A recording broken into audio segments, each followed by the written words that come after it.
when I started playing Amapiano on radio, like I was the first guy to actually play Amapiano like on a commercial platform on YFM. We started something called Amapiano Hour, and like the sound was very rough, man. You know, like people like did not believe in the sound. I brought in the guys. Some of the guys like were unknown. I literally used to give them like taxi fare to come to the show, mix, and go home, and so on and so forth. You know what I mean? And when it started like carving its role, you know what I mean?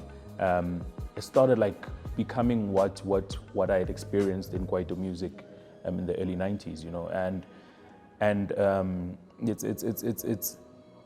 it's something out of like a fairy tale, man. It's something out of a fairy tale. And one thing I really appreciate and love about Amapiano is that you never know who the next superstar is going to be, you know? And so you don't need to buy face, you don't need cosigns, you must just create the way you feel the sound is supposed to go. And the cool thing that I really like about what the guys have done, because there are no cosigns, they aren't really signed to major labels, is that we've also been able to preserve what it's supposed to sound like and how it's going. So even if you hear an Amapiano song from the UK, you know, like the texture and the messaging and just like the overall lifestyle will never sound like what it sounds like in a South African perspective, you know.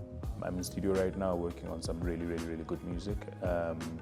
Obviously, a lot of people will say, yeah, you didn't represent Amapiano or as an artist, which is true, because I think I had to do like the right due diligence in terms of like where I want to play in the space, you know, what's also needed in the space to make it bigger, because a lot of the guys just wanted to be heard and pop in South Africa, you know, but I've had a bit of a footprint overseas and realized that there's a liking for the sound overseas, you know, and I'm basically just trying to create like an international like Amapiano kind of footprint, you know, and that also comes with like knowing a lot about what's happening in the space, and also telling the story of Amapiano globally, because that's a big thing, you know, globally, when you're able to articulate what the sound is about, who are the key players of the sound, you know what I mean, and also selling your music, which I feel like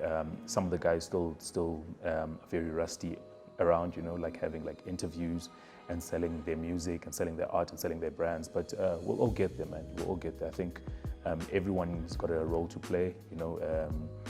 Yeah, as much as like Kabza is the king of Amapiano from a music perspective, but I think we're all kings in our rights, because there wouldn't be a transition in the sound if there was no Leheza, if there was no Makosa, if there was no Maporisa, Kabza, Demtuda, Angelic, you know what I mean? So it's just like a nice 360 where people can literally pick and choose what they want from the fountain of Amapiano.